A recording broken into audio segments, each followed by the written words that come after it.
This guy turns up the heat on the X-Men. Hey guys, today I'll give you the comic book origins of Pyro. Pyro is one of the X-Men's longest running foes, as he's been a member of the Brotherhood of Evil Mutants for several years and in several different incarnations. Pyro, his name pretty much explains it for you, has the ability to manipulate fire. He can only manipulate it, but he can't control it willingly. But he has the ability to manipulate fire from 100 miles away. But since he can't actually create it, he's usually seen carrying around special equipment that can create the fire that he needs to manipulate. With this, he can create figures of all sorts of different shapes, even giant fire monsters, which is pretty badass. But in the comics, when we first see Pyro, when we first see him, it's during what would become one of the X-Men's most famous titles, Days of Future Past. In it, we see an adult Kitty Pryde meeting Wolverine in Manhattan. But it was actually a Manhattan where the Sentinels had taken over North America and had planned to actually distribute all across the globe and not just in North America.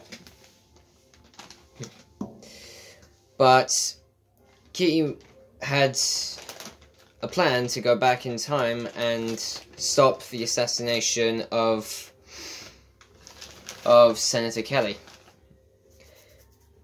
which is where this would all lead to.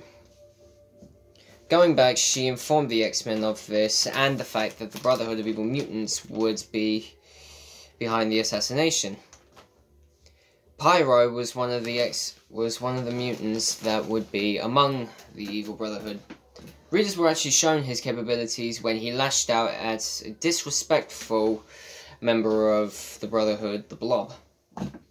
It's a ridiculous name, I know. But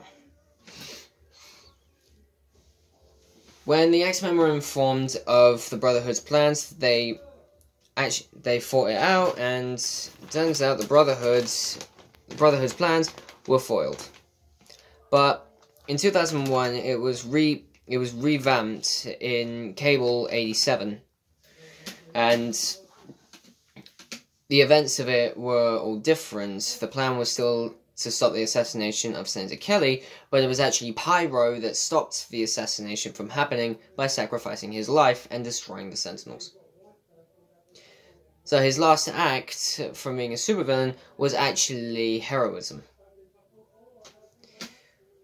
From what we've seen of Pyro in the comic books, video games, cartoon series, even in the first 3 X-Men movies, and yes, he was in the first one because he was manipulating fire behind his chair at Rogue until Iceman froze it. But he did have a much bigger part in X-Men United and X-Men Last Stand, since in X2 we had more of an in-depth into his character, and in X-Men The Last Stand, which wasn't so great, we actually see him join the Brotherhood of Evil Mutants, alongside new characters such as the Juggernaut. But that's it for Pyro, guys. Be sure to like and subscribe, and comment what you think down below, and I'll come back tomorrow to give you more origins. See you guys.